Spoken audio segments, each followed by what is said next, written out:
Bom dia, boa tarde ou boa noite. A paz do Senhor para todos. Gostaria de ler João capítulo 2, versículos 23 a 25, que nos diz assim: E estando ele em Jerusalém pela Páscoa, durante a festa, muitos, vendo os sinais que fazia, creram no seu nome. Mas o mesmo Jesus não confiava neles, porque a todos conhecia. E não necessitava de que alguém testificasse do homem, porque ele bem sabia o que havia no homem. O texto de hoje nos fala sobre fé. E, na verdade, a minha preocupação é: aquelas pessoas creram em Jesus, mas Jesus não confiava naquelas pessoas. Para pensar nisso. Como assim? A Bíblia diz: e muitos vendo os sinais que Jesus fazia, creram no seu nome. Na fama de milagreiro, no nome de Jesus como o da Galileia, o Senhor da Galileia que curava, mas Jesus ficou com o pé atrás e não confiava naquelas pessoas, não confiava, não botava fé na fé daquelas pessoas, porque por Jesus sondar os corações, e aí fala da divindade de Jesus, porque ele conhece o nosso coração, ele sabe o que está lá dentro do nosso coração, não precisa que ninguém nos dedure diante dele, porque ele sabe tudo. Mas o que me chama a atenção é que hoje em dia nós temos muito confundido fé com isso aqui que acontecia com essas pessoas. Essas pessoas não tinham fé. São Tiago nos coloca no capítulo 2 do seu livro, versículo 19, que se a pessoa crê em Deus, que Deus é um só, não está fazendo nada demais, porque o demônio também crê. Fé não é acreditar que Deus pode me dar uma casa nova. Fé não é acreditar que Deus pode curar a minha enfermidade. Passa por aí, mas não é isso. A fé, segundo São Tiago, vai muito além até de saber que Deus é o único Deus verdadeiro. O Evangelho de Lucas nos narra no capítulo 17 um episódio interessante que vai servir para a gente entender o que Jesus está querendo nos ensinar com esse negócio de algumas pessoas ou muitas pessoas creram nele, mas ele não confiava nessa crença porque conhecia os corações. No capítulo 17 de Lucas, 10 leprosos clamam por Jesus. Você não vai pedir uma coisa a Jesus se você não confiar que ele vai lhe dar. E a Bíblia diz que os 10 clamaram: Jesus, tem compaixão de nós. E interessante que Jesus atende a eles e manda que eles vão se apresentar ao sacerdote. E eles vão. O ato não apenas de clamar, mas de obedecer à ordem divina, ou à ordem de Jesus. Vá até o sacerdote para que ele ateste que vocês estão curados, também prova que aquelas pessoas confiaram em Jesus. Mas perceba que depois que eles receberam o milagre, cada um foi cuidar de sua atividade e só um voltou para agradecer. E Jesus, quando encontra com essa pessoa, ele diz: cadê os 9? Não foram 10 curados? Porque só um voltou para agradecer. E depois que ele dá aquele ensinamento, etc., aí Jesus volta-se para aquele homem, não é? No versículo 17, o último versículo que fala do milagre, Jesus se volta para aquele homem e diz: vai, a tua fé te salvou. E os 9 não? Não. Os 9 foram curados, mas salvação só teve quem teve fé em Jesus. E o que foi ter fé em Jesus? Foi voltar para agradecer, foi entender que havia naquele episódio todo algo mais do que uma simples cura.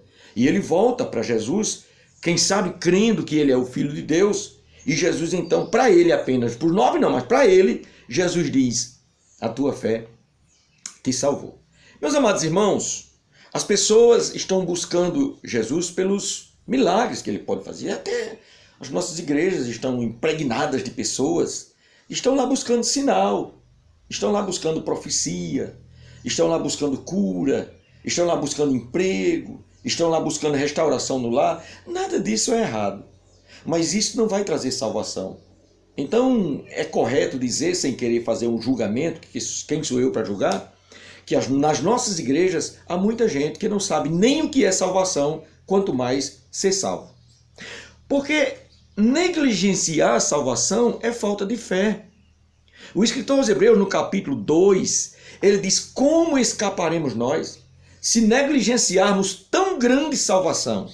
Não é o simples fato de ir para a igreja para buscar uma bênção que vai demonstrar que você tem fé. Não. O que vai demonstrar que você tem fé é você se aproximar de Jesus, ser conhecido dele, ter um novo nascimento e não acontecer como vai acontecer, segundo Jesus narrou em Mateus capítulo 7 e no capítulo 13 de Lucas. E me chama a atenção que há duas situações ali, é a mesma situação, mas há duas palavras distintas de Jesus. No capítulo 7 de Mateus, ele diz que muitos dirão em meu nome, ou Senhor, em teu nome profetizamos, expulsamos demônios, etc, etc. E ele vai dizer: apartai-vos de mim, porque nunca vos conheci. Mas lá em Lucas, capítulo 13, o Senhor Jesus diz assim: você vai dizer para o Senhor, o dono da casa, abre-nos a porta, Senhor, e eu lhes direi: não sei de onde vós sois.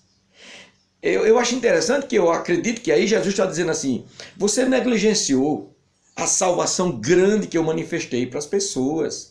Você negligenciou as palavras, as pregações, homens de Deus que pregavam pregações bíblicas, teocêntricas, mas não, você preferiu ir atrás de movimento, você não deu ouvido à minha palavra. Eu não sei de que buraco você saiu, eu não sei de onde você é, eu não sei qual é a sua, sabe, de que você é formado, rapaz, eu não sei quem você é. Em Mateus ele diz: eu não lhe conheço, nunca lhe conheci. E em Lucas 13 ele diz assim: eu não sei nem de que buraco você saiu, vou abrir a porta para você não. Sabe por quê? Porque negligenciou a salvação. E negligenciar a salvação é falta de fé. Em primeiro lugar, peça para que Deus gere salvação na sua vida. A fé salvadora, lá em Efésios capítulo 2 e versículo 8, diz que é dom de Deus. Então a gente começa a aprofundar. Não é a fé que é gerada por uma propaganda de televisão. Não é a fé que é gerada por um livro que está te prometendo prosperidade na vida e cura física. A fé salvadora, aquela que agrada a Deus, que faz você ser conhecido pelo Senhor, é a fé que é gerada por Deus. Porque isso não vem de vós, é dom de Deus. Eu separei um texto aqui de Martim Lutero, está nas 97 teses, né, conhecidíssimas de Martim Lutero, em que ele fala a respeito dessa questão da natureza humana ser transformada só pelo poder do Espírito Santo. A sua tese de número 84 diz assim, eu vou ler, abre aspas: a boa lei e aquela segundo a qual se vive é o amor de Deus derramado em nosso coração pelo Espírito Santo. Então, para começo de conversa, você não pode ter fé se não tiver o Espírito Santo. Por isso que lá em Romanos capítulo 8, o apóstolo Paulo diz assim: quem não tem o Espírito Santo ou o Espírito de Cristo, esse tal não é dele. Porque não tem a mínima condição de você ter a fé salvadora, a fé que agrada a Deus, a fé que lhe faz um cristão não apenas devotado, mas um cristão regenerado, conhecido por Deus, cujo nome está escrito no livro da Bíblia, da vida, se você não tiver a presença do Espírito Santo de Deus na sua vida. E esse Espírito Santo de Deus, no ato da sua conversão, ele é quem lhe sela. Por quê? Porque para começo de conversa, foi ele que lhe trouxe a conversão. Ninguém se converte se não for pelo Espírito Santo de Deus. O Senhor Jesus Cristo diz lá no Evangelho de São Lucas que só quem conhece o Pai é o Filho. Primeiro ele diz, só quem conhece o Filho é o Pai. Aí depois ele diz, e só quem conhece o Pai é o Filho. E aquele a quem o Filho quiser revelar. Eu vou dar o endereço para você, tá certo? Está lá em Lucas capítulo 10 e versículo 22.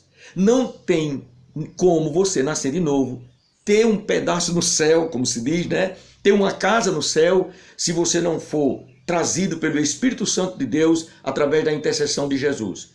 As pregações estão aí, ele chama a todos. Ele diz, são muitos chamados e poucos escolhidos. Os escolhidos são aqueles que creem. Os escolhidos são aqueles que percebem e que se deixam ser trabalhados pelo Espírito Santo de Deus, porque lá em João 16 diz que o Espírito Santo veio para isso, para convencer. E a verdadeira fé acontece no coração daquele que se deixa convencer pelo Espírito Santo de Deus. É isso. O Espírito Santo de Deus lhe convence através de algumas coisas interessantes, mas a mais importante delas é a palavra. Romanos capítulo 10, o apóstolo diz no versículo 17, se eu não me engano, exatamente no versículo 17, ele diz assim, porque a fé vem pelo ouvir e o ouvir pela palavra de Deus. Não há como você ter fé em Deus se você não se deixar ser convencido pelo Espírito Santo através da sua palavra. Você quer saber se você tem fé? Se você tiver a fé salvadora, todo dia você vai amanhecer se dizendo assim: eu sou pecador, tem misericórdia de mim. Porque aquele que é arrogante, que vai na presença do Senhor achando que é o santarrão, que é o rei da cocada preta, que é infalível, que não tem pecado, é a primeira prova de que ele não tem a fé salvadora, não é filho de Deus. O verdadeiro filho de Deus, ele se penitencia todo dia: sou pecador, Senhor, tem misericórdia de mim. E todo dia ele procura fugir do pecado. Essa é a segunda marca. Não tem como você ter fé salvadora se você se acomoda ao pecado, se acostuma com o pecado e acha que está tudo muito bom. Fé não é sincretismo, fé não é superstição, fé não é suposição, sabe, só ter alguma coisa que você possa achar que... Não, fé salvadora é você se submeter à vontade diretiva de Deus através do seu Espírito Santo. E aí você é aquela pessoa que não vai despertar desconfiança no coração de Jesus, como aquelas pessoas lá. Muitos, vendo os sinais que ele fazia, creram no seu nome, mas o mesmo Jesus não confiava neles. Amém? Que você possa confiar em Deus e ele possa confiar que você é um filho dele, em nome de Jesus. Amém.